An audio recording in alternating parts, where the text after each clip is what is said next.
You need truth and life. Here is the Brother Leon Show. You better recognize.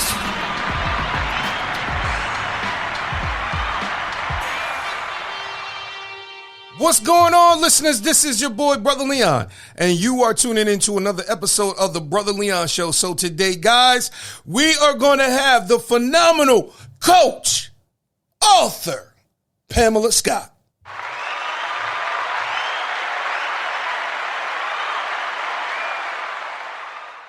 I think the one thing that I want you guys to understand, man, about coaching is that you need a coach that is going to help you navigate through your present, but it's the wisdom of the coach, it's the knowledge of the coach that will propel you into your future. So the one thing that I want you guys to understand and know is that if you are going to be successful in your future, you need a coach.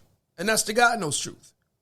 I ain't gonna lie, I need a coach. My first book fair that I ever went to, I was successful at that book fair because of the coaching that I received from Pamela Scott.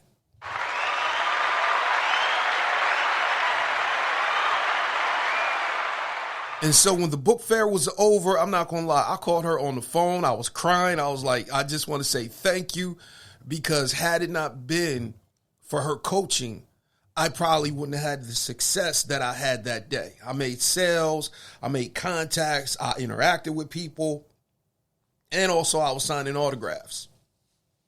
And so the one thing that I want you guys to understand and know is that the coaches prep you for future events, and they prep you for success. So that's the one thing that I want you guys to gather from this interview, is that you need a coach.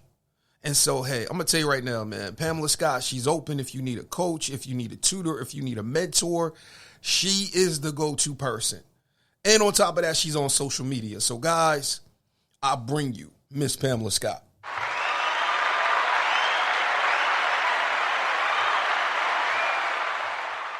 All right, guys, we're getting ready to call Miss Scott. Hello. Hey, how you doing, Miss Scott?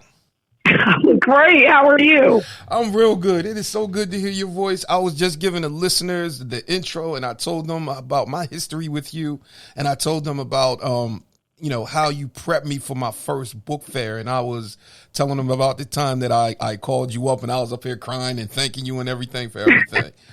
So I'm so excited for this interview today, because I'm not going to lie, had it not been for everything that you and I, That's awesome. Yeah, I was just telling the listeners about, the coaching that you gave me and everything. And had it not been for the coaching that you gave me, I probably wouldn't have had the success that I had at the book fair. So I just want to say thank you for that. I'm going to give you some applause.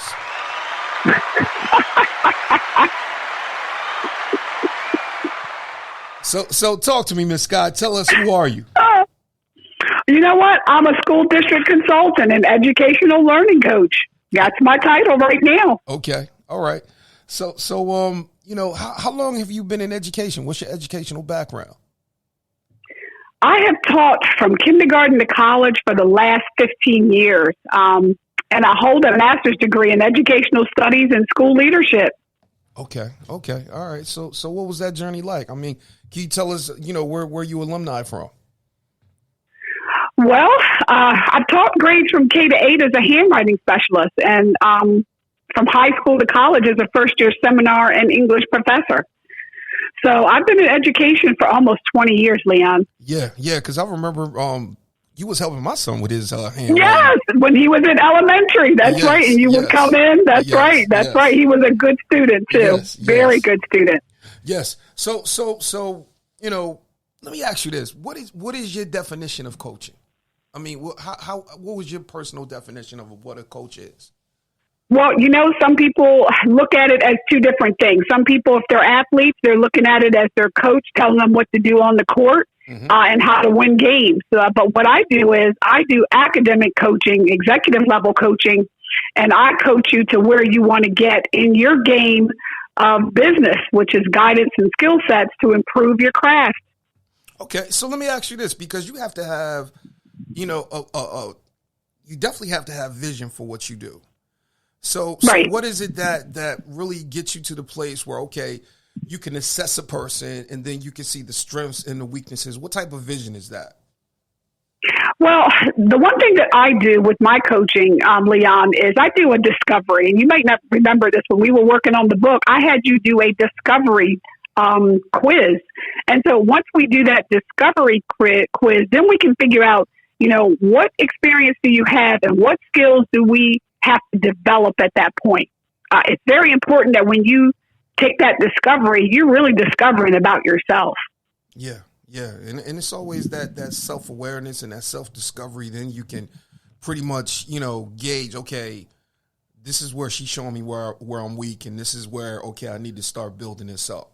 Because that's exactly. And that's the one thing that I appreciate, because not only do you show the strengths, but you also show the weaknesses. And I think, a lot of times, even with the coaching, it's like, okay, we're going to refine your strengths, but we need to start working on where you're weak at. And that's the one thing that I appreciated about you, is that you baby step me through a lot of things. But Leon, you were a good student too. I mean, you came in eager, willing. You got to be there in order to get started at that starting line. Yeah. And you can't be afraid to learn what your weaknesses might be. That's why I always start with the positives. So that way, if we can start with the positive, you've got some good confidence now to really start accepting the weaknesses. And people will find that when they're in coaching, that weakness is so small now that it was taking over, but before you got the coaching, because you thought that was the biggest part of you, but it's not. You have most people have a lot of positive strengths, but they focus on the weakness. And to me, I think that kind of blurs their vision. Okay. So let me ask you this. Is it possible that a person, they can get discouraged even in the coaching process sometimes? Oh, of course, especially if they haven't done it in a long time. And some people have not been in any type of educational realm or environment for many, many years. So, you and I both know the education system has changed, especially this last year in the pandemic. But some people are just afraid of learning something new because they're afraid that they're going to fail at it. But if they just realize that all they have to do is take that first step, a lot of that anxiety goes away, because now you're actually trying it, you're doing it, and you're getting more confident. Yeah. So in other words, it's almost like you're saying that coaching is like a journey. And once you get past the anxiety and fear of the journey, then you can proceed. You can easily proceed. And then when you see that your weaknesses are so minimal, you're positive. Oh my gosh, you're so positive now that you're willing to take on the weaknesses and not feel bad about them. Because remember, we're human and we all have something that we have to work on. Yeah, exactly. And I remember, oh my God, I used to leave you sometimes thinking, I'm like, how is it I'm a grown man and I don't know how to write cursive? Exactly. But Leon, you took it on though so well, because you know what it is, and you put yourself in your son's shoes. Like this is what it was like in the classroom for them with this cursive stuff. Yeah. So I think if you can almost think childlike and put yourself there, you really are finding that it wasn't so hard. And you were such a good student. You started mastering your skills each week. You were on time. I mean, you were very serious about the outcome of your progress. And that's really what it takes. Yeah. You definitely had to be serious. Because, Yeah, because I look at it like this. I'm like, hey, with the money that you're going to be investing in coaching, you better be serious. Yeah, right. And focus, because we got an outcome in this thing, right? Yeah. Exactly. Yeah, exactly. So I think the one thing that I'm telling people even right now, I'm like, look, coaching, you definitely need that for your future. And a lot of people, they feel like, okay, I'm a coach to a certain degree. I'm like, nah, you always going to need a coach. Trust. Yes. And I don't want people to look at it as a financial burden, because see, here's the thing, and you've learned this, Leon, when you started investing in yourself, did you notice after the first week how much you learned and what you started to put in place for real life things? Yeah, exactly. And that's what people don't understand, because coaching really helps you to get into real life events. So when you start to put that in your work, in your family, in your home, in your career, then it's just gonna pay off right away. But I think so many people get so bogged down with, well, I'm not going to pay this amount of money, but you've got to look at the coach's experience, the time and effort that they put in, what they're bringing to you to make you better. I think people don't see a value in it. And I think that's where a lot of people don't get the coaching because they think, well, I can do this myself. But if you are deficient in that skill or learning, you can't help yourself and you need someone to help you. Yeah. And that's all it is. Yeah. Because I look at it like this. Self-talk can only get you but so far. Exactly. And prayer. Listen, because sometimes you have to go out and get the guidance that you need to help you. Yeah. And I tell everybody, I'm like, look, I know YouTube is good, but you ain't going to find certain but that's not secrets. for everything. No, exactly. And that's what, and I think the other thing is YouTube is not personable. You need to be person to person, face to face with that coaching person so that you can actually get the benefit of why it was designed in the first place. Don't get me wrong about YouTube. You can find everything you need to know, but the only thing that's missing is that personal experience. And that's what coaching can bring. Yes, exactly. Because I look at it like this. With you, every student is different. And you got to treat them different, right? So every discovery in coaching is different, and you've got to approach it to what does Leon need versus what does Annie need or whomever Betty needs. So everything's going to be different in your learning and your engagement. Yeah. So true. And you hit the nail on the head. So talk to us about that whole thing about discovery, because what will people discover, if they embrace coaching as an investment for life? Well, same thing as you recall. When I first sent you your discovery sheet, I think you were just amazed at how you had to focus on yourself. See, as adult learners, we focus on our families, our children, our work, all of these other things. And when it's time to sit down and focus on ourselves, some of us kind of fall flat. So I think what you discovered was that, wow, you know what? I need to focus on this and everything else is not important right now. So that discovery session really helps the coach in giving you what you need to be successful during that session. Yeah. Think of it as a guidebook for us. It lays out the foundation for the 6 weeks that we're going to be together, and we're going to hone in on those skill sets that you need and practice.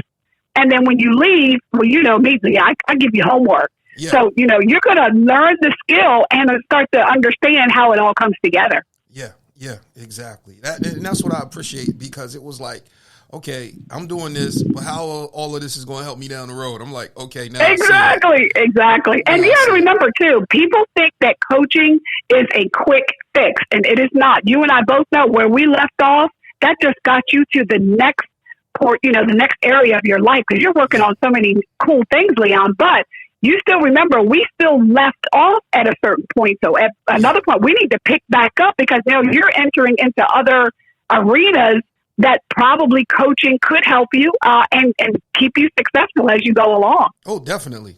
Because I think the one thing a lot of people miss with the coach is that the coach has the ability to unlock skills in you that can bring you to a new source of income. Yes, and potential that that you didn't even think you had it. Like when you first came to me, you're like, I don't know how to greet people. I'm like, we're going to take you through the motion. Yeah. And when people come to you to sign that book, Leon, you're going to be awesome. And that's what we did for you. So now look at you. You don't even need me anymore, but you're out book signing. Yes, I do. You're doing podcasts.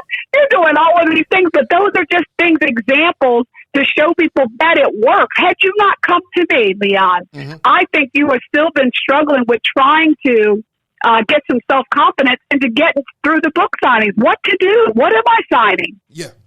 How do I speak to my readership? And so that's what you learned. And look at you. You're so good at it now that I think it's wonderful. It works. I can honestly say that it works. I can definitely say it works. Let me give you some applause.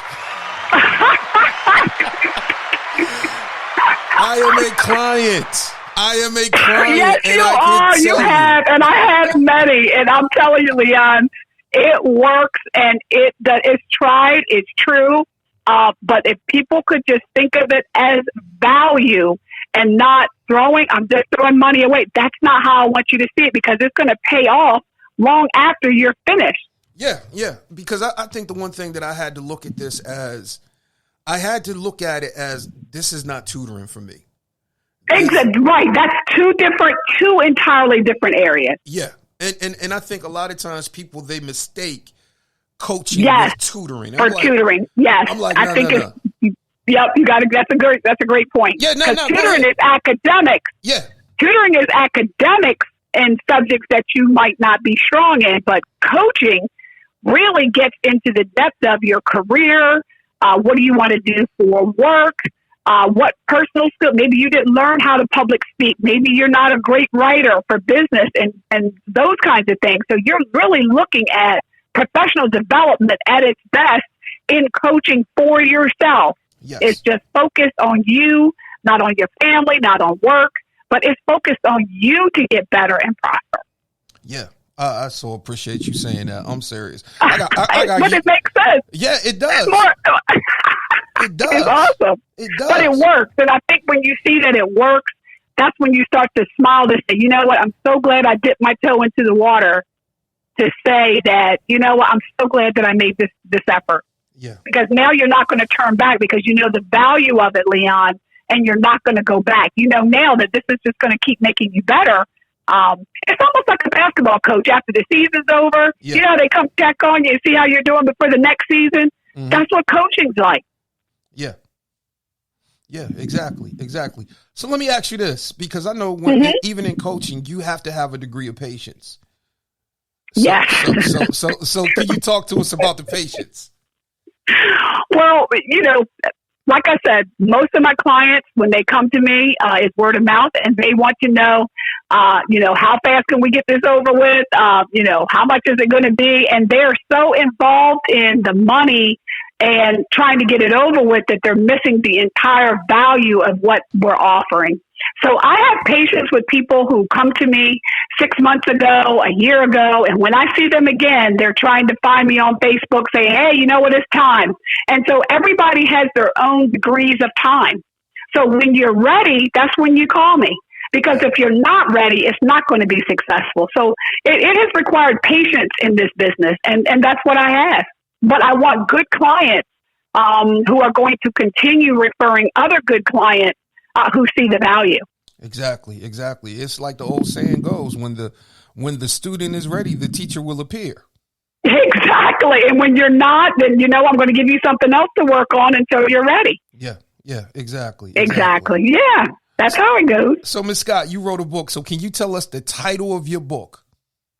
I know. I knew you'd find out about that book. The title is called From Kindergarten to College with a K in 10 Steps. And it's basically a parent guidebook that helps you navigate the complexities of our current education system. Wow. And it's so easy, whatever chapter you need, whether it's report cards, understanding acronyms, studying, career readiness, handwriting, you name it. I have, because I've been in this education system for 20 years. And I thought, you know what, in this time of pandemic, parents and students need a guidebook to kind of keep them going through this education system. Yeah, definitely. So let me ask you this. What was your journey like in writing this book? Because, I mean, you see what works in the educational system. You see what doesn't work. So what was the journey like trying to sift through all of that and say, okay, this is what I know that works? What was that like? Well, here's the thing. I didn't want to write it, but sometimes when God keeps tapping you on the shoulder, you're like, this is going to be a lot of work. I don't want to do this.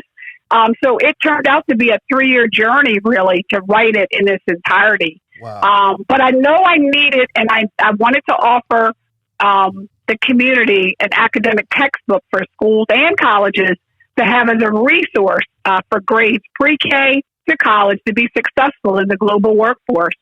So in that 3-year journey, it was just trying to stay focused. It's almost 250 pages. It's a college textbook. And again, it takes time, but when you are passionate about something that you believe in, you're just going to stick with it. Yeah, exactly. So let me ask you this, because here's the one thing that I've always wanted to get from a teacher's perspective. What is the difference between the treatment of public school, private school, and charter school? Well, that's an excellent question, because you got to remember each one of those is very different. Okay. But in still regards, they're all the same, because the perils of education is still breaking down in the No Child Left Behind. Okay. But the problem right now is that not only are they getting left behind, but many are still not graduating on time and don't have the skills or workforce readiness to even get into the global workforce. So whether you're public, private, charter, it doesn't matter. They're all experiencing the same problems with education breaking down now. So it doesn't matter in which arena you're in for the education. You need a resource to keep this going and to keep those students graduating on time. Exactly. So let me ask you this: was that the motivation behind you writing this book, because you saw the breakdown? Yes.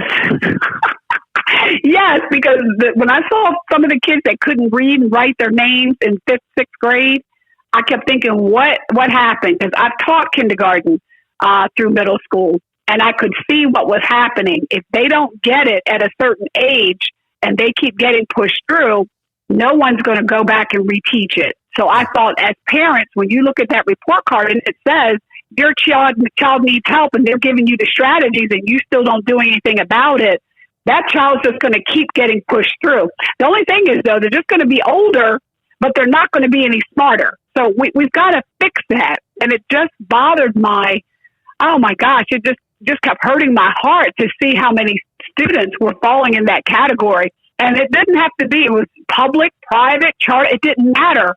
It was all showing to be the same. Wow. So it's almost like, hey, I paid I'm sending my son to a private school and he comes out and still can't write. Yeah, and sometimes that will happen because it all depends. If that child comes in at a low level at that private school and they're not addressing the standards, because private schools are very different than public schools, and we have the Common Core standards to follow for each grade. Private schools do something, I think, like a little Becca type curriculum. It's very, very different than public. Okay. So, yeah, you could be paying big money and your child is still not learning as much as they should to get ready for college. That's very true. Okay. So let me ask you this, because I know there's some schools that they advertise themselves as prepping, kids for college. And sometimes you really don't see it. I'm like, well, he went to a college prep school, and how is it that he failed out of college? And that's usually how it happens. It all depends on, how that student is engaged while they're there. So if they're engaged and they're doing what they're supposed to do, it's easy to go ahead and pass and graduate. But sometimes they might not have the resources. They might not have the teachers that they need to help those children. You still have special ed children. I mean, there's just so many factors that go into, once you graduate, can you read and write? Or here's the true test. Are you career ready when you get to college? Are you college ready when you get there? And if you're not, you're going to be sitting in remedial trying to get to the college level. If you are, then you're going to be fine. So again, it has to be monitored. And I think that's why the book is such a great resource, because it helps you monitor your child's progress as they go along to school. Wow, that's great. That's definitely great. So let me ask you this: does your book even talk about the transitioning from high school to college? Because I know some kids, it's almost like a culture shock. Yeah, it is. And that's funny that you're saying that, because at the end of the last chapter, it talks about what you should be doing in your junior and senior years to prepare. So, yeah, it does definitely cover that, what you should be doing. It gives resources for it. It gives examples of it. So, like I said, no matter where you are on the education spectrum, my book can help you get your child to where you need them to be. Wow, that's great, because you know what? You're the first person I've heard talk about, okay, you need to start prepping in your junior and senior year. Never heard that. A lot of times people wait till the summer of graduation to start prepping. Yes, it's a little too late. They should be prepping in middle school. By the time you get to 8th grade and hit 9th grade as a freshman, you should be on the top of your game. You should have taken the PSAT by then. You're looking at, are you even college ready to get a decent SAT score? can you read and write? Because now you've got to pass, basic subject areas like science and English and literature, and if you still can't do that, those skills require reading and writing, critical thinking skills. Yeah. And if you don't have it, it still has to be developed. So that was a good question. Yeah, definitely. So I want to change it up a little bit because I want to talk about cursive writing. Uh-oh. Okay. Oh, boy. I knew that was coming. Let me ask you this, Ms. Scott, because you taught my son cursive writing. You taught me cursive writing. Are they still teaching cursive writing in schools? In some schools, they have taken it out completely. There are some schools that are trying to bring it back, but it's very, very minimal. And see, handwriting is a hand and eye coordination type of skill. And if it's not learned early on, it's really hard for students to learn cursive because it's not being taught. And some parents are so busy. I mean, they really don't have time to sit down and start teaching that alphabet.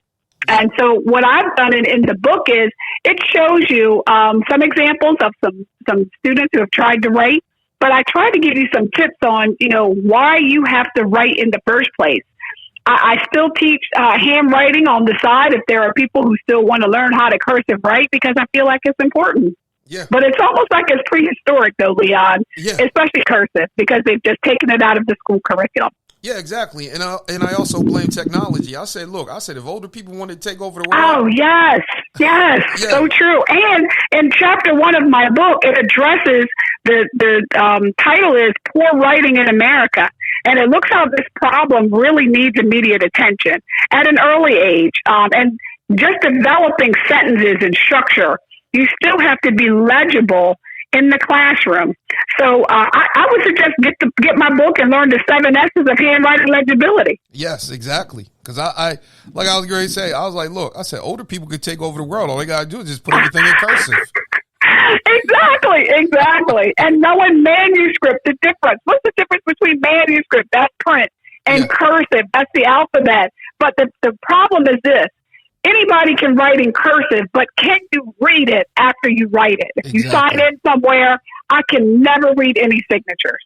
So you still have to sign your name, applications, forms, and documents. And these often have to be completed in full. So writing is inevitable, and you can't get around it. Yeah, exactly.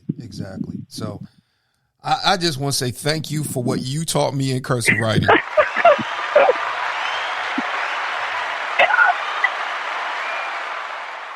So let me ask you this, Ms. Scott. So how is with COVID and everything, how has the educational landscape changed? Because now kids got to do virtual.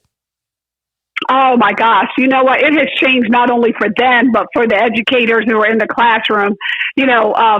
Technology was a thing before the COVID hit that we were trying to implement entirely in the classroom. But it kind of came up on us really, really quickly when the pandemic hit because then we didn't have a classroom forum to even practice. So it has changed. The game has changed and the way people learn have changed as well. So, yeah, you're right. It has changed our game. It's made it a lot tougher. We're on virtual learning too long, I believe, and trying to get the students virtually engaged has been a problem. Yeah. There's a lot of challenges with that. Yeah. I think the thing that I see is that, because COVID hit so fast, it was like, the kids, they need time to really, transition into these new changes that are going on because it was like, okay. Yeah, that's true. And with the changes, Leon, they miss their friends. There's no structure anymore. You're staying in your pajamas all day. You're watching TV. Some schools are not even taking test assessments or exams. So, they're looking like, well, what am I doing then? There's nothing being measured. So what's happening now at home? So I think it's been a huge shock for a lot of students. They wanted it so badly. Now that it's here, it's really not as great as they thought it was going to be. So let me ask you this. Are a lot of kids falling through the cracks now? It sounds like it, and that's what I'm seeing so far. If schools can't assess tests and exams and quizzes, what are they doing? What are you looking for to get to the next grade? Okay. So, again, each school's different.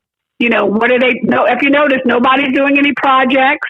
Nobody's taking any exams. You don't see any tests and a whole lot of quizzes going on like you did before. Yeah. So, what's happening in the school system? Yeah. So, is it just you're attending and you get an A?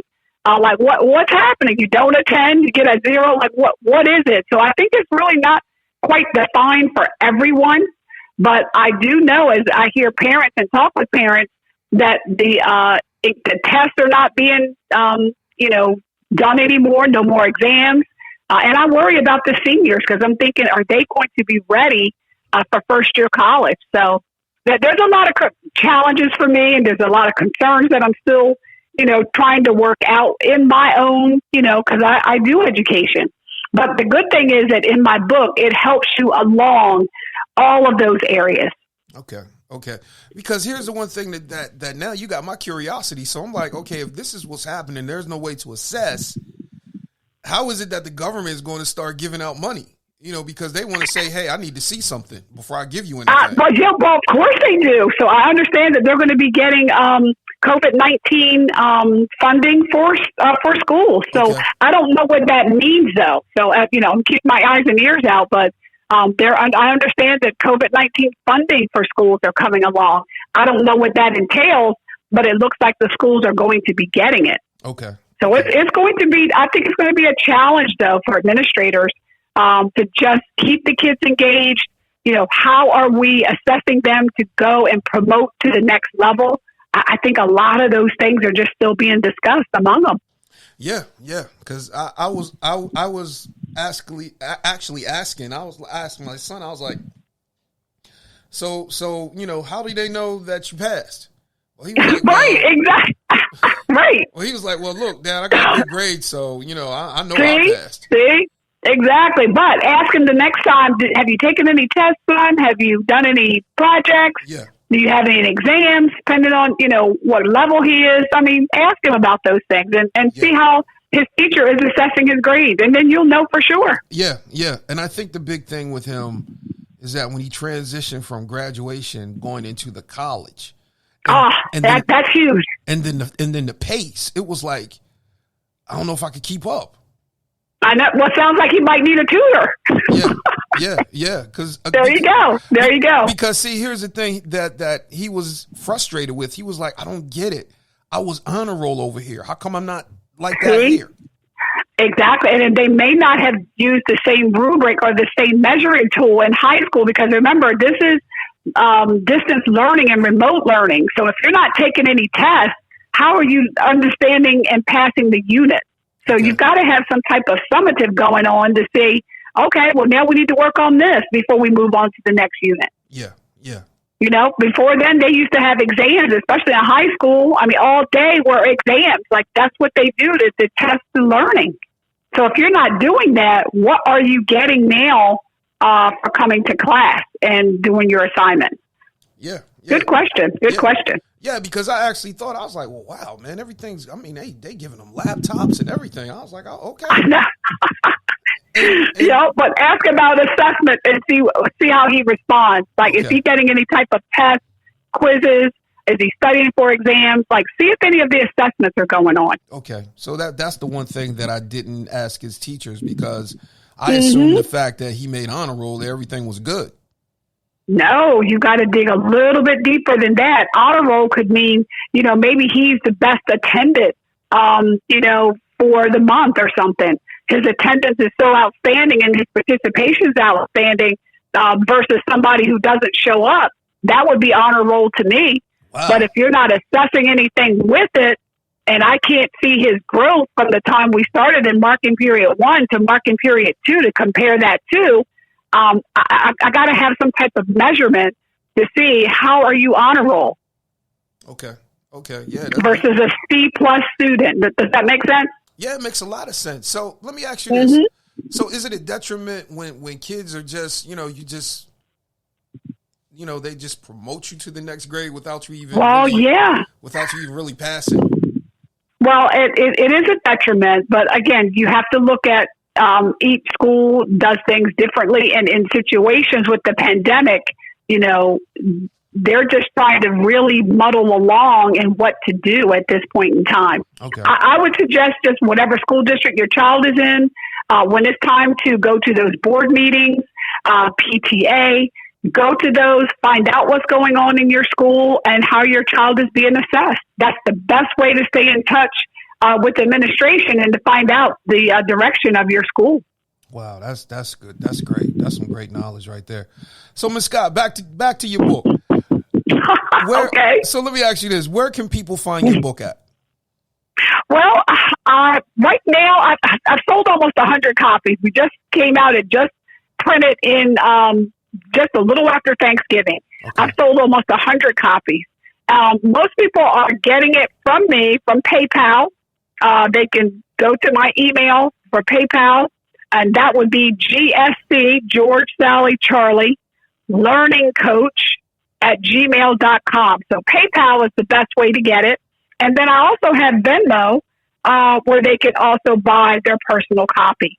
The book sells for $49.99 plus $5 shipping and handling. Okay. All right. That sounds like definitely a good investment. So if people want to get you for coaching, how can they get a hold of you?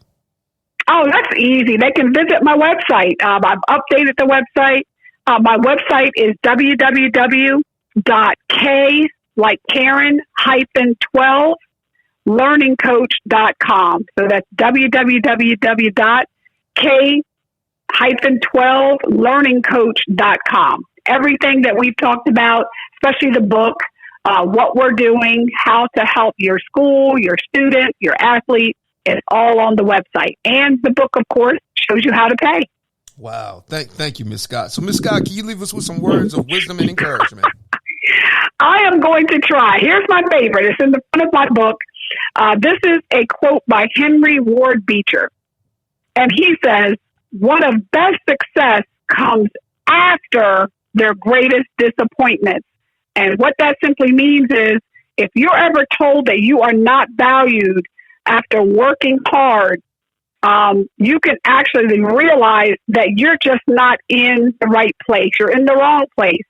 And so I want you to know that from this piece of wisdom, let God navigate where he wants you to be. And you're going to end up with something that's more purposeful shortly after. Now I understand why we can actually cast our nets and through faith receive a fisherman's catch that can sustain us for an entire lifetime. Wow. Thank you for that. Let me give you some applause, Ms. Scott.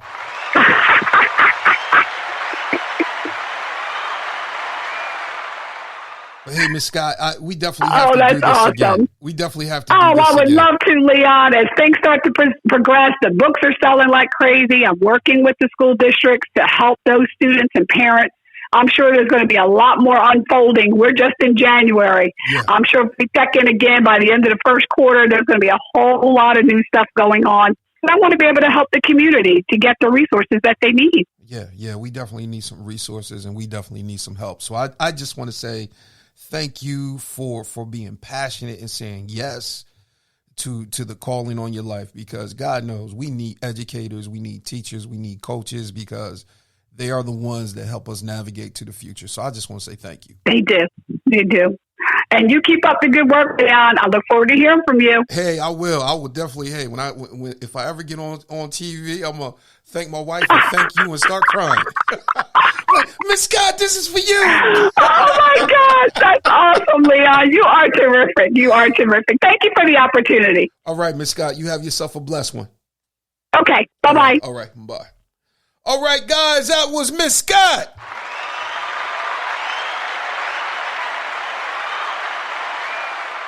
Guys, you have got to go out and get her book. I'm telling you, man, Miss Pamela Scott is a phenomenal teacher. She is a phenomenal educator. And I'm going to tell you, she will be honest with you. She's not going to play no games with you. And trust and believe, she is definitely hands-on. So, guys, I'm going to tell you, she is definitely a blessing.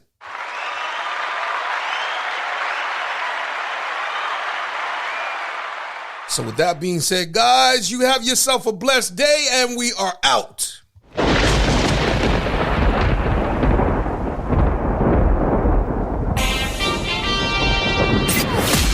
walk in the truth that makes you free every day. Follow Brother Leon on all social media outlets.